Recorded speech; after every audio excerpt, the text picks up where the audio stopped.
Hello again. To those of you who are just joining us, I'm Carl Matheson. I'm Politico Europe's Senior Climate Correspondent here in Brussels. Our next session has had a last-minute change due to other commitments falling out of COP27. The UNFCCC Executive Director Simon Steele has not been able to join us for our second keynote interview, but our replacement has really been at the heart of the COP27 storm this past month, and I sat down and pre-recorded this with him a few hours ago. Mohamed Nasr was the lead negotiator for the Egyptian government as they tried to manage the competing agendas of almost 200 countries to produce a result that everyone, as you've heard, is, if not happy about, then at least willing to swallow at the end of 2 long weeks of negotiation. Being the COP presidency is a thankless and difficult task that one government has to take on every year. And this year, for the Egyptians, it was made even more difficult because of the backdrop of environmental and geopolitical turmoil that we've seen.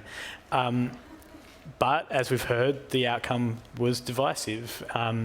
The creation of the Loss and Damage Fund was hailed as a huge success, but many left feeling underwhelmed. And we've seen today many in the room were underwhelmed by the progress on cutting emissions, and including language that was rejected to phase out all fossil fuels or phase down all fossil fuels.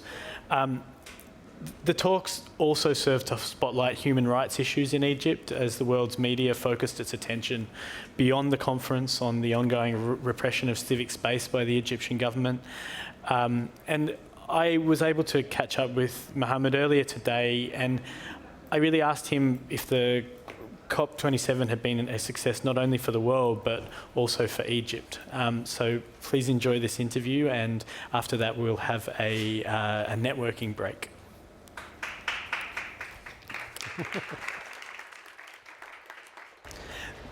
Mohamed Nasr, thank you for joining us. You've led a brutal 2 weeks of negotiation in the Sinai.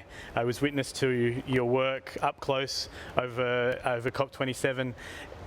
Can you tell me, just to start off with, what was the key achievement in your mind coming out of the conference?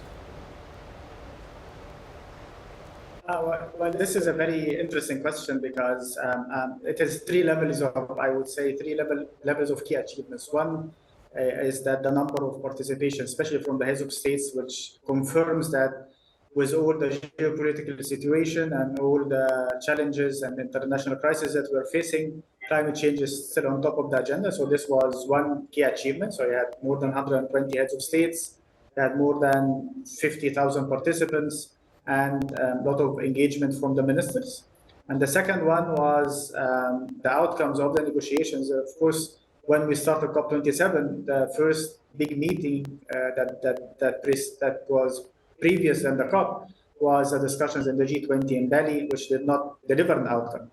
So there was a lot of concern that we are entering a COP with not a very strong international cooperation when it comes to climate and environment in general. So we had the COP, we had the highest number, or one of the highest numbers of heads of states, highest number of participation. And in the negotiations, which is the most difficult part, a key achievement was to have loss and damage on the agenda, but a super key achievement was to have funding arrangement as an outcome in the same session. So you have an agenda item, and in 2 weeks' time, you had a substantive outcome on the agenda on loss and damage that has funding arrangements, including a fund, and the mitigation work program. So we delivered on the mandates that came from Glasgow, and more importantly, we secured and we safeguarded the outcomes that came from Glasgow. So for me, those would be like the ingredients of the key achievements in COP27. On the Loss and Damage Fund, which is a mechanism that hasn't been properly detailed yet and will be filled out over the next year, and you'll be part of those negotiations. How did the ground shift so much during the talks from, as you said, the beginning of the 2 weeks, not knowing if it was even going to be on the agenda, to breaking the resistance of particularly the US and EU, who've been very long against such a funding arrangement or even talking about it in the talks. So how did that resistance move in your mind? I think the climate impacts that we have witnessed in the course of this year, specifically on Pakistan and then in Nigeria and then in Europe and then in the US, kind of softened a little bit the resistance of a discussion on loss and damage. And then building up from the Bonn session, where there was no agreement until the end of Bonn session on how can we include the loss and damage discussion, and then the process that went from June all the way to the COP and the opening of the COP pushed the positions of parties to come closer. And then during the course of the 2 weeks, I think the discussions were with the safeguards that were put forward at the beginning with the agenda item. It gave the space for the parties to engage substantially on the elements. And I would also say that the EU coming forward in the last days and saying that they are moving forward and they are accepting establishing the fund. Of course, there was a lot of conditions with the EU proposal, but it gave a very strong message that there is an acceptance. And I think this gave a stronger push for an outcome that is a fund focused, with the understanding that the fund will be part of a bigger arrangement, which is the funding arrangement. So the decision is not only creating a fund, it is a decision for creating funding arrangements that would include a fund. So it is a bigger picture with different elements. And of course, you know that creating a fund takes time. So it doesn't happen on the spot, but at least the principle is there, the commitment and the approval for the arrangements and the fund are there. You mentioned the conditions that the EU placed on their proposal to have a fund. A lot of them were tied to more radical action on cutting emissions, and a lot of those conditions were not actually met in the final outcome. And then there was some disappointment and even criticism from Europe and other developed countries on the perceived weakness of the final outcome when it came to a proposal to phase out fossil fuels and a program of work to bring countries to the table more often and more rigorously to cut emissions. Do you feel that some of that criticism was justified, or that disappointment was justified? No, I don't think so. And I think the disappointment, of course, comes from the ambition to achieve the maximum. But we have learned in this process, and as presidency, we always had the advice of we need to calibrate the ambition. So you need to be realistic. You need to have a reality check. So if first, attaching having the fund on loss and damage and conditioning it to action by 196 countries on mitigation, I don't think that was the best framing, I would say, because they are two different processes. Yes, they are linked in the impact, but they are two different processes in reality. Loss and damage is a strong pull, and we are seeing it. Mitigation is also a strong pull, but it has a different context.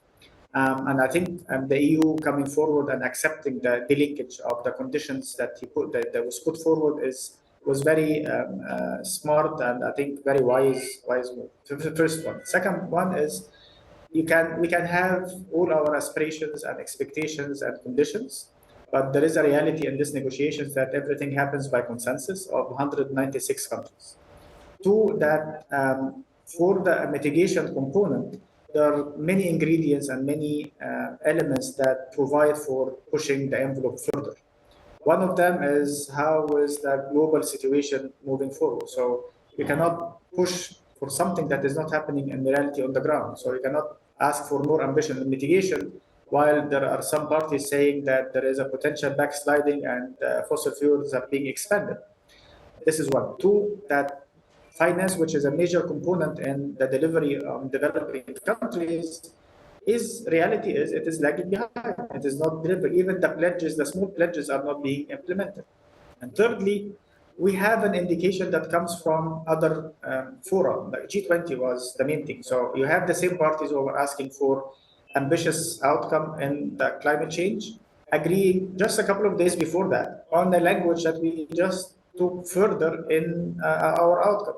So expecting that the language can, or the agreement, the wider agreement can change in 2 days was kind of unrealistic, I would say. We, as presidency, wanted to push the envelope the maximum, but we also have the responsibility of responding to 196 countries. So even if you had 100 countries, 70 countries, 50 countries asking for something specific, it has to have the acceptance of the rest of the countries. And this did not happen. Yet, what we tried to do is bring forward different ingredients. So the mitigation work program is there and it is functioning and it is up to 2026. It has most of what countries have been asking for, enhancing ambition, moving forward, bringing all the discussions to the table. Two, we brought forward the issue of renewable energy and the energy mix, which was not part of a discussion before. It never came forward. It is there, and a strong request to expand on renewable energy in the energy mix. And in the same paragraphs, there is a linkage to reducing emissions. So you have the entry points that are needed if you want to look at it from the bigger perspective. But if you want to look at it from a very narrow perspective that we should have brought forward all fossil fuels phase out, well, it didn't happen. It did not happen just a couple of days before. So we cannot bring it forward and say 2 days you didn't agree, that in 2 days we're going to agree again on that. So I mean, this is the realities, and there are in the negotiations there are so many realities that we have to deal with, and as presidency we have to respond to the 196 countries. I think that the counter argument to that might be that the UN climate conference is the place that should actually be leading rather than perhaps the G20, which is just the 20 biggest economies.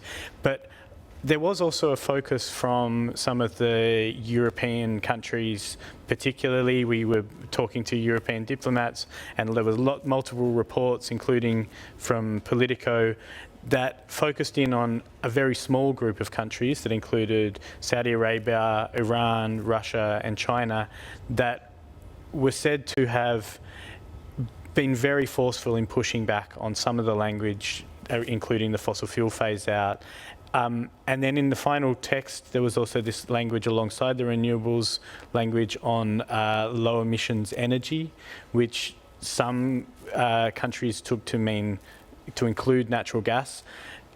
Were those 4 or 5 or however many countries very influential in the talks? And then how, as presidency, could you have maybe mitigated against that? Because they obviously have a vested interest, and Saudi Arabia can hardly argue that it needs climate finance to decarbonise. That's not where they're at economically. Sure, but it was not Saudi Arabia. I mean, like if you look at the outcome from a today perspective, then what you're saying on the second part of it might be within context.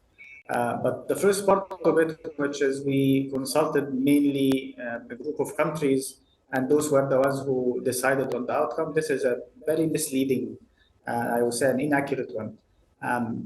We did not consult anyone beyond the normal consultations, and we didn't give any privilege to any group of countries beyond the normal consultations there.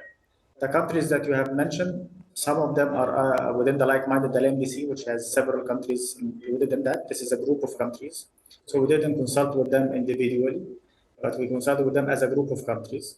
And the other groups were consulted on the same basis, on the same timeline. What happened in the end was, in the mitigation work program, there was a deadlock between 3 parties or 4 parties, and those 4 parties were the ones, like what happens in all the negotiations. I've been in these negotiations since 2007. Any presidency will try to unlock this deadlock between those 4 parties. Could you so I tell cannot us bring the this 4 deadlock parties? to the 197 parties and say, let's fix it, because in this regard, we spent 6 hours. Sorry? I was going to ask you, can you just tell us which 4 parties so we can see inside the room a little bit?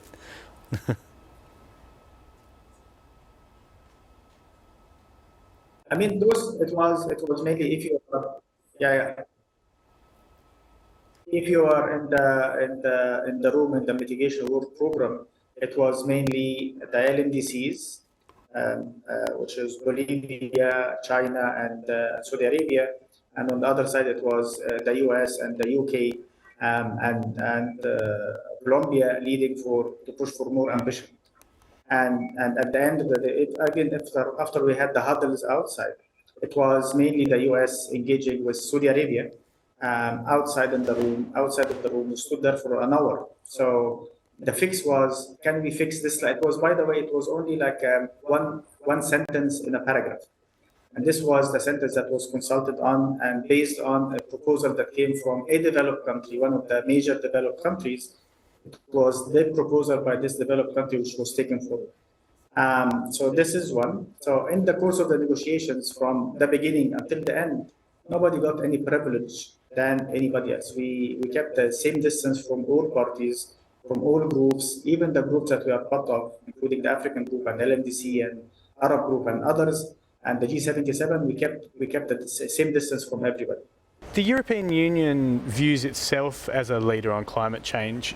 Is that the view in Egypt and other developing countries? Yes. I mean, like the EU's efforts and commitment is very much appreciated in Egypt, of course, and us as presidency. And for everyone who works in climate change and is engaged in climate change, we see the EU as a leader and very progressive and moving forward and delivering on its commitments. So EU is setting the scene even, like, and moving forward with the climate agenda. So yes, we see it. This is the way we see it, and I think most, if not all, developing countries see the same thing. So EU is very committed when it comes to taking actions domestically within the EU countries, and also pushing the climate agenda forward within the bigger climate agenda, the global climate agenda. One other thing that came up during COP was that it brought scrutiny to the Egyptian government of a wider curtailment or repression of civil society and political dissent. Was COP27, in your view and the government's view, a successful advertisement for Egypt? And do you think that maybe the process of this conversation with the world might bring about more openness to differing viewpoints within Egypt? Well, I have to say that, and when it comes to the climate change scene, I don't see where the problem was. For numbers, I think we have more than 40,000 registered official NGOs. So civil society is here and active in many fronts. This is one. Two, the way I see it, I mean, if there was criticism for some aspects of human rights in Egypt, the people who are criticizing, or the persons who are criticizing this human rights situation, where they traveled either from out of Egypt to Egypt or from within Egypt to Sharm el-Sheikh, and they had the space, they traveled, they had the space, they spoke, nobody was doing any harm to them. So this gives an indication that, I mean, in many fronts, or in many cases, the situation is not as bad as being portrayed by some. And I think this is the way it is. And yes, the space was available, engagement was there. If some NGOs decided on their own not to move forward with their activities, it was a decision by them, not decision based on any action taken by the government. So this is one. And two, for the civil society, I mean, there was a strong engagement with the civil society before and during and after the COP, be it a civil society from Egypt or civil society from abroad. And the discussions around climate change, because this is a climate change conference, was very deep, was covering all aspects. We were open to all the discussions and the decisions and whatever they brought forward to the table. The COP president himself met the demonstrators when we were in Copenhagen, when we were on Bonn, in every event that we went to. When there was a demonstration outside of the venue or inside the venue, he was very keen to meet the civil society, to listen to them. And it was clear that 95% of what the civil society is putting forward when it comes to climate change was the same calls from the presidency and the same calls from many developing countries. So, I mean, on this regard, I think it was success. You know, the number of, I think, I don't have the exact numbers now, but I think the number of participation of civil society, getting the statistics from the secretariat and from the teams, it was either equal or more than the number of participants from the civil society in previous COPs. So if you look at the numbers, if you look at the engagement, if you look at the process, I mean, I haven't seen anything that would hamper or would not allow civil society to engage, be it civil society from Egypt, where we accredited more Egyptian NGOs and African NGOs, which didn't happen in previous COPs, by the way. And the number of participation, number of activities, number of engagements, number of events, even if some events were not even related to climate change. It happened and it was done with a lot of participation. And I think this is the way I see it, as at least as someone who is involved with the presidency on the COP27 preparation, logistics, and content. Mohamed Nasr, thank you so much for joining us. We're out of time, but it was an absolute pleasure to talk to you. Thank you so much, Carl. And anytime we can have another session if you want, with a longer time and a lot of more inside stories as needed. I look forward to it. Thank you. Thank you. Thank you so much. Thank you to Mohamed Nasr. He was such a sport because he jumped in at the very, very last minute to speak with us. And I have to say, one of the things that I find fascinating about talking to the negotiators as opposed to perhaps the ministers is they really, really see how it works. And what an amazing insight from him in that interview about when things really got tight in COP27, as in previous COPs. What happened was 4 or 5 big emitters, powerful countries went into a room and sorted it out. And that's a really interesting insight into how these multilateral negotiations actually work when, you know, there is 200 countries in the room, but sometimes there's only a few that actually matter. So an amazing chat with him, and I really appreciate him. You guys must be really sick of me, so I'm going to say, please go away, enjoy each other's company for a little while. We've got a networking break, and then my colleague, Aitor Hernandez-Morales, is going to come back and have a spotlight discussion on who pays for the transition. Thank you so much.